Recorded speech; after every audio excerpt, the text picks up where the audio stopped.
अभी सब्सक्राइब करें हमारे YouTube चैनल ईश्वर टीवी को और देखिए वीडियोस सबसे पहले।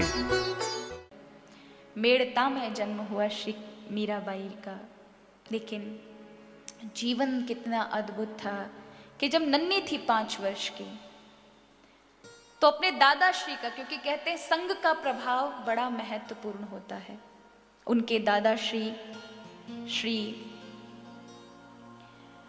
राव शाह जी, वो प्रतिदिन मीराबाई को सुंदर सुंदर दिव्य चरित्र श्रवण कराते थे और उसी का प्रभाव था कि धीरे धीरे सत्संग के प्रति भाव बढ़ा। और एक दिन वृंदावन के कोई संत मेड़ता में आ गए, उस राजमहल में पूजा कर रहे थे ठाकुर जी की, और मीरा तो ठाकुर जी की पूर्व से ही भक्त थी ना। भक्त को केवल और केवल एक केवल झलक ही तो चाहिए, एक करंट ही तो चाहिए। जरूरी नहीं है, ये आवश्यक नहीं है कि कब मिलेंगे प्रभु, पर है कि उस संग का प्रभाव तुम्हें कब देना है, कब अपनी भक्ति से जोड़ना है। मीरा के साथ भी कुछ ऐसा हुआ। 5 वर्ष की आयु में वृंदावन के आए हुए संत की पूजा देख ली, पूजा देखी, मन में बस गए मनमोहन। गिरधर लाल की सुंदर स्वरूप को देख करके, उनको स्नान कराते देख करके मन में आया, ये प्रतिमा मेरे पास हो तो मैं भी इनकी सेवा करूंगी। ऐसे ही प्रतिदिन आना, प्रतिदिन जाना। एक दिन उन संत ने देख लिया बाहर दरवाजे पर खड़ी हुई मीरा को, जो छुप छुप करके उनकी पूजा को देखा करती है। बुलाया, पास आओ, प्रसाद चाहिए। नन्ही सी मीरा ने गर्दन हिला दिया, हाँ। हाथ पसारे, संत जी ने प्रसाद दिया। दूसरे दिन जब आई तो बाबा से कहा, बाबा आज जो प्रसाद मैं मांगूंगी वो दोगे? बोले क्या चाहिए? मुझे ये गिरधर लाल दे दीजिए प्रसाद में। सुनते ही वो अवाक रह गए, उनके मुंह से कुछ ना निकला, ना वो मना कर सकते हैं ना वो हाँ कर सकते हैं। उसने मांगा तो कुछ गलत नहीं किया, कैसे मना कर दे, क्योंकि संत से केवल लोग भगवान को ही तो लेने आते हैं, भगवान की भक्ति ही तो लेने आते हैं। और संत के पास जाते ही क्यों है लोग? जिससे उन्हें प्रभु की प्राप्ति हो। तो मीरा ने कुछ गलत नहीं किया, उसने प्रभु को ही मांगा। लेकिन वो दे कैसे दें, क्योंकि जिन आराध्य को मीरा मांग रही थी उनको वो जब से बचपन से ही पूजा करते हुए, आराधना करते हुए अपना पूरा जीवन व्यतीत कर दिया था। मानो उनके प्राण किसी ने मांग लिए हों। मौन हो गए, रोने लगे। मीरा ने देखा संत का भाव, नन्ही सी बालिका समझ न सकी, भाग गई। पर उन संत को निद्रा नहीं आई, रात्रि तक रोते रहे। क्या करें, ये क्या हुआ? इस नन्ही सी बालिका ने मुझसे ठाकुर मांग ली, मानो मेरे प्राण छीन लिए हों। रात्रि में स्वप्न, ना वो सोए थे ना जागे थे, कि अचानक उन्हें स्वप्न में ऐसा आभास हुआ कि वो सपना देख रहे हैं। लेकिन उन्हें देखा उनकी आंखें खुली हैं, ये कोई स्वप्न नहीं हो सकता। अचानक से दिव्य प्रकाश हुआ, उस दिव्य प्रकाश में उन्हें झांकी के दर्शन तो नहीं हुए, लेकिन दिव्य वाणी सुनाई दी कि तुमने रात दिन मेरी सेवा की है, इस सेवा का फल यही है कि मैं तुम्हें हमेशा तुम्हारे पास हूं। लेकिन ये विग्रह मेरी प्रियसी, मेरी भक्तिमती मीरा को दे देना। कल वो आए तो प्रसाद के रूप में उसे ये पधरा देना। यही तुम्हारे जीवन का सबसे बड़ा सेवा का भाव है, ये मैं तुम्हें आज्ञा देता हूं। वाणी जैसे ही हुई, अब प्रभु का दर्शन, प्रभु की वाणी का स्पर्श अनुभव तो हुआ। इसका बड़ा आनंद है कि प्रभु ने उनकी पूजा को, अब तक की हुई सेवा को स्वीकार कर लिया। लेकिन अपने आराध्य से छूटने का जो एक विरह है, एक वेग जो था, वो सहन नहीं कर पा रहे थे। पर उनके मन में एक धैर्य, शांति थी कि प्रभु ने उनकी की हुई इतने जीवन की तपस्या को ग्रहण कर लिया, सेवा को ग्रहण कर लिया, कि आज उन्हें आज्ञा दी है। सुबह जब मीराबाई आई तो महाराज बुला करके रोते हुए महात्मा ने विग्रह ठाकुर जी का दे दिया मीरा के हाथ में। बेटी तुम चाहती थी ना, ये रख लो। सुन करके मीराबाई हतप्रभ रह गई। उन्होंने तो सोचा भी नहीं था कि आज तो वह क्षमा याचना मांगने आई थी कि मैं बाबा से माफ़ी मांगूंगी, क्षमा याचना करूंगी कि मैंने गलती से कह दिया कि बाबा ये मुझे दे दो, पर ये तो आपके आराध्य हैं, इनको मैं नहीं लूंगी। लेकिन ये क्या हुआ? कहने लगी नहीं महाराज, ये आपके आराध्य हैं, आप रखें। बोले नहीं, अब आराध्य ही तुम्हारे पास जाना चाहते हैं, इसलिए इनकी सेवा तुम करो। इन्होंने ही कहा है कि मुझे अपने मीरा के पास भेज दो। मीरा दौड़ कर आई, मानो प्रसन्नता का कोई ठिकाना नहीं, उसे सब कुछ मिल गया। दौड़ कर प्रतिमा को ऐसे लेके जा रही है पूरे घर में, मानो उसने सब कुछ पा लिया। अपने दादा साहब को दिखाया, दादा साहब देखो मेरे पास गिरधर लाल। माँ को दिखाया, झाली देवी को, देखो माँ मुझे, मासा मुझे गिरधर लाल मिल गए, मुझे बाबा ने दिए हैं। सब जगह कहाँ बिठाऊं, कभी ऊपर अलमारी में बिठाती, कभी पलंग के पास ले जाती हैं, कभी बाहर झरोके के पास ले जाती हैं, कभी हृदय से लगा लेती हैं। और दादो साहब से कहा, दादो साहब मुझे जो कुछ चाहिए, इनके लिए सुंदर वस्त्र चाहिए, गहने चाहिए, सब कुछ मंगाया। प्रतिदिन श्रृंगार करना, ऐसा रम गया मन। अपने साथ ही सुलाती थी, अपने साथ ही उठाती थी, अपने साथ ही ले जाना। 7 वर्ष की जब हुई तो एक दिन बारात निकल कर जा रही थी, दूल्हा बैठकर हाथी पर जा रहा था। पूछा, माँ ये कौन जा रहा है? तुम झरोकों से राजमहल की रानियां देख रही थी उस दृश्य को। मीरा ने पूछा, ये कौन जा रहा है? बोले ये दूल्हा जा रहा है दुल्हन को लेके। तो माँ ये क्या करेगा? बोले ये अपनी जीवन संगनी को लेकर आएगा और जीवन भर उसके साथ रहेगा। तो मीराबाई कहती है कि फिर मेरा जीवन साथी कहाँ है जो ऐसे बैठकर आएगा और मुझे साथ में लेके जाएगा? तो माँ ने परिहास में कह दिया, तुझे क्या जीवन साथी की जरूरत, तेरे साथ तो वो गिरधर लाल है ना जीवन साथी, वही तेरा दूल्हा है। और बस उसी दिन से अच्छा वो मेरे दूल्हा हैं। तो महाराज उसी दिन से संकल्प कर लिया, मेरे तो गिरधर गोपाल दूसरों ना कोई। विवाह हुआ राणा के संग। और बड़ी विचित्र कथा है कि मीरा नहीं चाहती थी, फिर भी भगवत आज्ञा से उन्होंने विवाह किया। चित्तौड़ आई तो राणा जी ने उनका सहयोग किया हमेशा। वो जानते थे भक्तिमती हैं, तो उनकी भक्ति में कभी कोई कष्ट ना हो। राणा ने कभी स्पर्श नहीं किया मीरा का, उन्होंने दूसरा विवाह किया। पर मीराबाई को सुरक्षा मिल सके भक्ति में, वो भक्ति कर सके, इसलिए विशाल मंदिर बनाया। राणा के भाई, राणा की माँ सब नहीं चाहती थी कि राणा संग दे, मीरा का साथ दे, लेकिन कोई कुछ नहीं कर सकता क्योंकि राजा थे वो। और उनकी मृत्यु के बाद मीराबाई पर महान कष्ट आए, क्योंकि पति की मृत्यु के उपरांत वहां परिवारी जनों ने मीरा के ऊपर अत्यधिक नियंत्रण में रखना आरंभ कर दिया। वो भक्ति करती थी तो लोग उनको लोक लाज की ताने मारते थे कि कैसी रानी है, बाबाओं के साथ नाचती है, कहीं भी चली जाती है, कहीं भी भगवत भजन करने लग जाती है, कहीं भी नाचती है, किसी भी मंदिर में बिना किसी द्वारपाल आदियों को साथ लेकर लिए बिना चली जाती है। ये दंड है, केवल भक्ति का केवल बहाना है। ये पुरुषों के साथ नाचती है, तरह तरह के ताने दिए, पर वह किसी की नहीं सुनती थी। न जाने कितना कुछ मरवाने के लिए किया। कभी जहर की जगह जहर मिला करके चरणामृत का नाम देकर के मीरा को पिलाया गया कि जगन्नाथ का चरणामृत है, लेकिन वो प्रभु का प्रसाद समझकर पी गई और जहर भी कुछ ना बन कर सका। वही मीरा के लिए सिंह छोड़ा गया तो सिंह स्वयं नरसिंह भगवान बन करके पूजा आदि करवाने के लिए मीराबाई के समक्ष बैठ गए। क्या कुछ नहीं किया, सर्प भेजा तो सर्प सुंदर हार नवलक्का बन गया। क्योंकि भक्त के लिए कोई यदि उत्पात मचाता है, कष्ट पहुंचाता है, तो जाको राखे साइया मार सके ना को, बाल नावा को कर सके,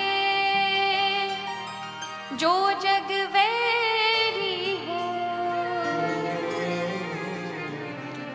इतना कष्ट दिया लेकिन मीराबाई को फिर भी कोई कष्ट नहीं। लेकिन जब देखा कि प्रजा भी उन्हें परेशान करने लग गई है, लोग ताने मारने लग गए। अब उनका मन चित्तौड़ में नहीं था, क्योंकि किसके लिए रहे, यहां तो उनका कोई नहीं है, पर एक कुल मर्यादा है, किस प्रकार से जाएं। वह अब इस जगत को छोड़ना चाहती हैं, वह आध्यात्मिक जगत प्रभु के, क्योंकि उनका जीवन प्रभु के लिए है तो प्रभु के लिए जाना चाहती है। तो कहा गोस्वामी तुलसीदास जी के लिए पत्र लिखा कि मैं प्रभु की हो चुकी हूं, लेकिन घर की बाधाएं मुझे रोकती, और घर में कोई भी भक्ति का ऐसा परिवेश नहीं है, लोग मुझे ताने मारते और मैं यहां से निकलना छूटना चाहती हूं, तो मैं क्या करूं, क्या मुझे आज्ञा है, मैं जा सकती हूं। तो गोस्वामी जी ने सुना तो फिर एक दोहा लिखा कि उन लोगों का त्याग कर देना चाहिए, कितने भी प्रिय हों उनको छोड़ देना चाहिए, जो भगवान की बाधा में, भगवान के मार्ग में बाधा बने। तजो पिता प्रहलाद विभीषण बंधु भरत महतारी, कंत तजो ब्रज बने तन्ने भई मुद मंगलकारी। जो जो बाधा बने मार्ग में, विभीषण के मार्ग में रावण बाधा बना तो उन्होंने भाई का त्याग कर दिया, प्रहलाद के मार्ग में उनके पिता तो उन्होंने पिता का त्याग कर दिया, भरत जी के, राम जी के मार्ग में केकई बाधा बनी तो माँ का त्याग कर दिया, गोपियों के मार्ग में उनके पति बाधा बने तो पतियों का त्याग कर दिया, तो वह अमर हो गए, शाश्वत हो गए, उन्हें प्रभु ने अपना लिया। तो मीराबाई छोड़ देती हैं, और जो ही चित्तौड़ को छोड़ती हैं तो महाराज जिन गिरधर लाल से उनका जीवन था, जिनको वह ससुराल चित्तौड़ में भी लेकर आई थी मेड़ता से, फिर वो उनको साथ नहीं लेकर गए। उन्होंने चित्तौड़ के मंदिर में उनकी स्थापना कर दी, बस उनको हृदय में बसा करके निकल पड़ी चित्तौड़ से वृंदावन की ओर अकेली, बिना किसी आधार को, क्योंकि स्वयं जगत के आधार जगन्नाथ उनके साथ हो तो किस चीज का भय है। वो वृंदावन में चली आई, सभी संतों से मिलती थी, दर्शन करती थी, ब्रजवीथियों में घूमती थी, और फिर वृंदावन से द्वारिका पहुंच गई। इधर भक्त के अपमान करने की वजह से चित्तौड़ में महान संकट छा गए, अशांति, राज्य के राजा बदल गए लेकिन अशांति नहीं गई, आक्रमण पर आक्रमण होने लगे। तब चित्तौड़ के लोगों को और वहां के ज्योतिष आदि विद्वानों ने, ब्राह्मण पुरोहितों ने कहा कि भक्त का अपमान किया और उसका कारण यही है कि चित्तौड़ उजाड़ हो रहा है, भक्त अगर दोबारा से यहाँ पर मीराबाई आकर के चरण रख दें तो सब ठीक हो सकता है। तो मीराबाई को लेने के लिए सैनिक भेजे, मीराबाई ने साफ मना कर दिया, मैं नहीं जाऊंगी, मेरा क्या काम अब चित्तौड़ में। तो फिर ब्राह्मणों को भेजा, कुछ भी करो लेकर आना है। 100 ब्राह्मण गए, मीराबाई को द्वारिका में घेर लिया, हाथ जोड़े, आपको चलना होगा, हमारी लाज रखने के लिए सिर्फ चित्तौड़ पर पैर रखाएं और उसके उपरांत आप क्षमा याचना कर दें, क्षमा कर दें सबको, सब क्षमा याचना चाहते हैं, और फिर आप जहां रहो वहां आपकी सेवा में हम सब उपस्थित रहेंगे। मीराबाई ने जब देखा आग्रह ज्यादा है तो उन्होंने कहा कि मुझे द्वारिकाधीश से मिलने दो, फिर मैं आपके साथ चलूंगी। खड़ी हो गई द्वारिकाधीश के समक्ष और बोल पड़ी, अब कब तक मुझे इस तरह से जगह जगह घुमाओगे।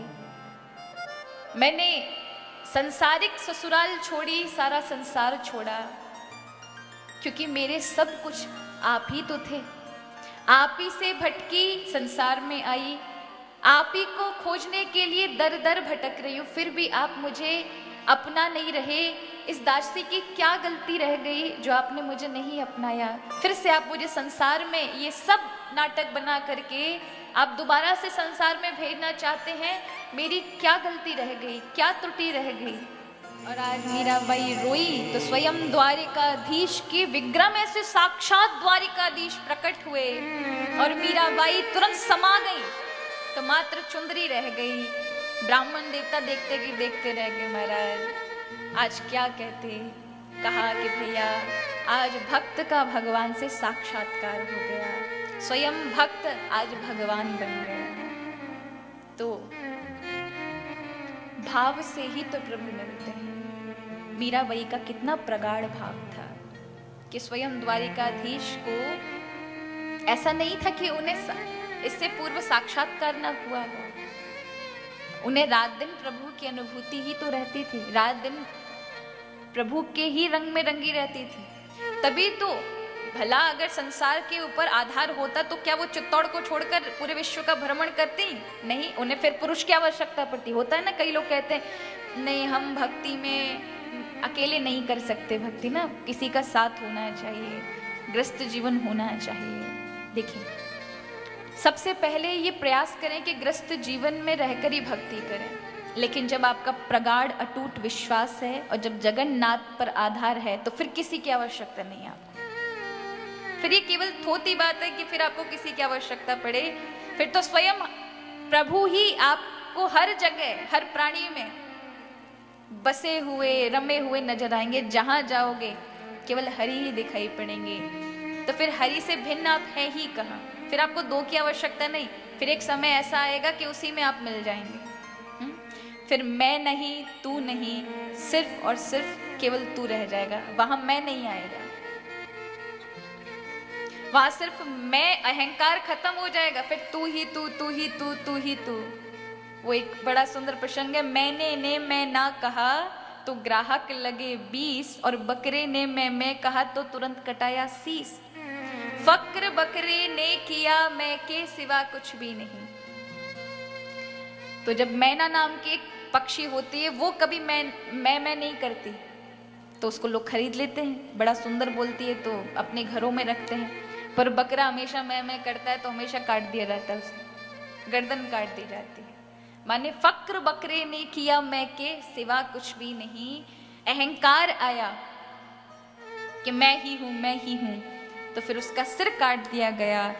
तब जब हड्डियां बची तो उनको भी नदाब धुनकी बनाने के लिए ले गया। प्राय पहले रुई को धुनने के लिए, सबके लिए वो सब चीजों का इस्तेमाल, हड्डियों का इस्तेमाल किया जाता था।